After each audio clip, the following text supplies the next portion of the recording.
धनंजय मुंडेंच्या राजीनाम्यासाठी कुठेही दबाव नाही, दोषी नसल्यास कुणावरही अन्याय व्हायला नको असं म्हणत भाजपच्या मंत्री पंकजा मुंडे यांनी मंत्री धनंजय मुंडेंची पाठराखण केली। तर नामदेव शास्त्री यांनी धनंजय मुंडेंना पाठिंबा दिला, यावर मात्र त्यांनी बोलण्यास नकार दिला। धनंजय मुंडेंनी राजीनामा द्यावा म्हणून पूर्ण सगळीकडून जो आहे तो दबाव जो आहे तो वाढत चालला आहे। मला कळत नाही की हा दबाव कुठे आहे। स्वतः मुख्यमंत्री आणि उपमुख्यमंत्री यांनी जर अजून तसा विषय धनंजयकडे केला नाही तर मला नाही लक्षात येत आहे की कुठे दबाव आहे।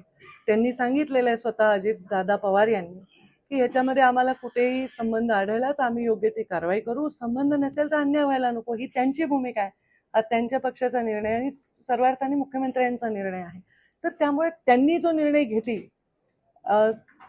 तपास यंत्रणा त्यांना जे काय देतील त्याच्यावर हे सगळं अवलंबून आहे मला असं वाटतं।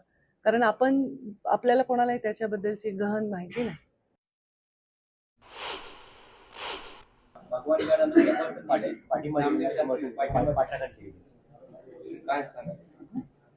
त्याच्यात मी काही सांगायचं कारण नाही, त्यांची भूमिका आहे। मी त्याच्यावर काही मला त्याच्यावर भूमिका व्यक्त करायची किंवा प्रतिक्रिया द्यायची आवश्यकता वाटत नाही।